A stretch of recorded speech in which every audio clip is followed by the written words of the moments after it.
Okay, this video is going to show you how to do a magic ring, which is essentially the beginning to almost anything, because the majority of projects that you'll make, whether it's little stuffies or anything like that, sometimes I make these little people, their heads, everything always starts with sort of a circle.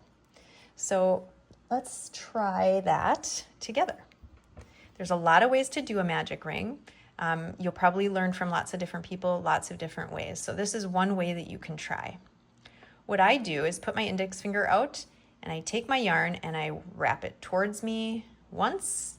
I put it between here and then I go around that finger again twice like this.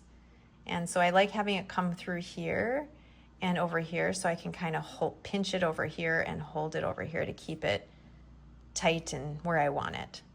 Then I take my hook, I go underneath the first yarn strand and I grab my working yarn back here and I pull it up like that.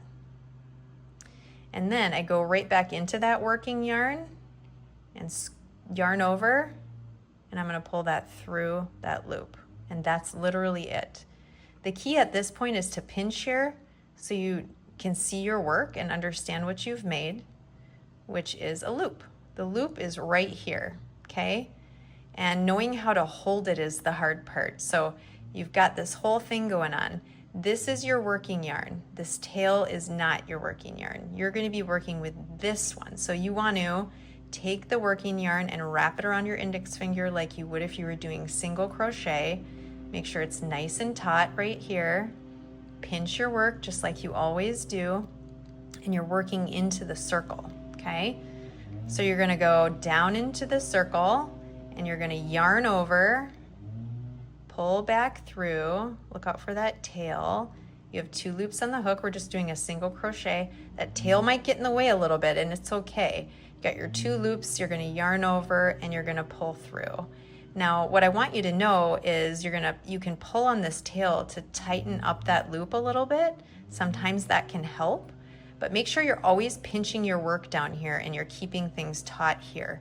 A little bit of wiggle room over here so you can move your hand, okay? So again, instead of going into the V-stitch for a single crochet, you're going into the circle and you're grabbing your working yarn up here, pulling it back through. You have 2 loops on the hook just like you always would for single crochet, yarn over, pull through. So you now have, oh, I think I'm getting caught here. Happens, right? There we go.